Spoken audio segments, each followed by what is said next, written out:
Update muna nga tayo sa mundo ng basketball sa PBA. Coach Tim Cone may matinding plano. Kaya pala binitawan na itong si Maverick Ahan-Misi at Aljon Mariano.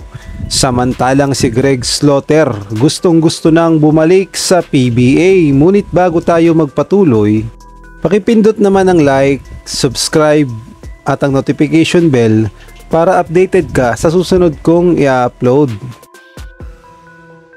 Kung ating ngang babalikan ay umalis sa PBA itong si Greg Slaughter at naglaro sa Japan B-League at kay na rin sa MPBL, at aminado siya nang umalis siya sa PBA ay may mga nasabi siyang hindi maganda o masasakit na salita patungkol sa PBA. Ngunit ngayon ay muling nagbabalik itong si Greg Slaughter at humihingi ng pagkakataon na muling makapaglaro sa PBA.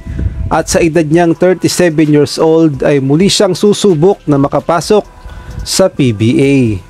At ayon nga sa report ay humingi na siya ng paumanhin sa PBA sa mga nasabi niya patungkol sa liga. At ngayon nga ay muling susubok si Greg Slaughter na sana ay may mga kumuha sa kanya na kupunan sa PBA. At ayon nga sa report ay meron na nakausap itong si Greg Slaughter na PBA team at tignan natin kung magkasundo sila sa hinihinging sahod ni Greg Slaughter. Alam nating lahat na bibihira lamang sa PBA yung mga ganitong katataas na height o yung mga 7-footer na kagaya ni Greg Slaughter. Kaya naman hindi talaga basta-basta makakahanap ng ganito kalaki. Kaya masasabi nating may market pa rin itong si Greg Slaughter at malaki pa rin ang tsansa niya na makapaglaro sa PBA. At kung kayo ang tatanungin, sa tingin nyo, sino kayang kupunan ang posibleng kumuha dito kay Greg Slaughter at sa kanyang muling pagbabalik?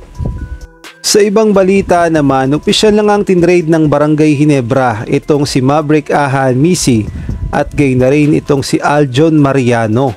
At pinadala nga nila ang dalawa sa Terra Firma upang makuha naman ng Barangay Ginebra ang first overall pick ng Terra Firma sa susunod na draft season.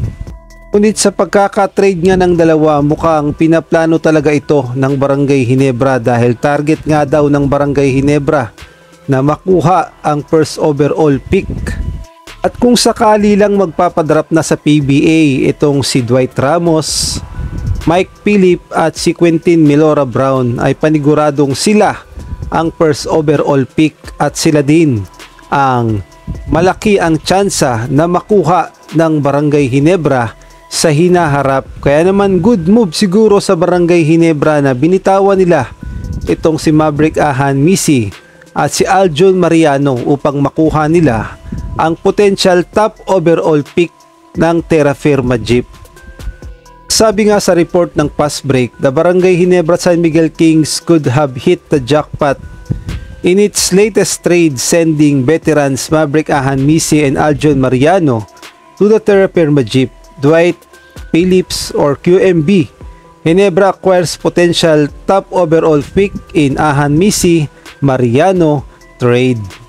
At posible din daw na kumuha ang Barangay Ginebra sa mga pre-agency na mga players kagaya na lamang nila Terence Romeo, Justin Chua at itong si James Yap ay posibleng kunin ng Barangay Ginebra dahil mga free agent nga ang mga ito at dagdag puwersa rin sa Barangay Ginebra.